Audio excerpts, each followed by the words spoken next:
Alright guys, we got the hardware needed to put the Coulters back together.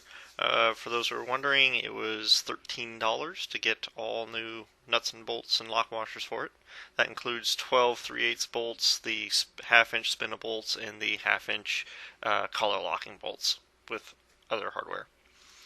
So, kind of tried two different ways to put these together. I put one plate on the table with the bolts through it, and it worked. I decided to just put the other Coulter blade in the vise eventually, just to hold it up, and then things could kind of go that way.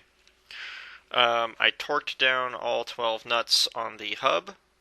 When I get to the spindles and the lock collar, I decided not to do that yet. I can either wait till they're on the plow or put them back in the vise so that it's easier to work on, because they're kind of floppy and it's hard to keep things upright and worked on. I also need to grease the hubs, but that'll come later. I put a little bit of engine oil with a paintbrush on the cones just to keep it from dry rubbing. I don't think it really matters much, but I figured as long as I was there. And you'll see as I start putting the blades and the hubs into the yokes, I decided or determined that I'd put the first one in backwards, so I took it out and turned it back around. I want the you can see there that there's the castings kind of protect the nuts on there. I want those not in the dirt directly, so I have them facing, if you were sitting on the tractor, to the left, where the dirt is not going to be thrown. And again, make sure that those rubber bushings are still in the very center of those hubs, because you can push those out, and they are kind of a key component in there to ride on and spread the grease out. As you can see, we have a lot of cats that like to get their hair and stuff and everything and need attention constantly. Again, here we are putting the oil on the cones. There's our yoke. And we've got our assembled hub assembly.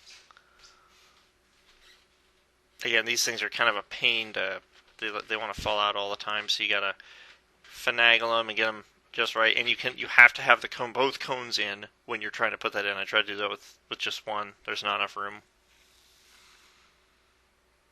And again, I'm not using fine thread bolts and nuts with lock washers now. I'm doing they didn't have any nylon lock nuts, so I just got some regular lock nuts. We'll put those on. I'll tighten them down later on.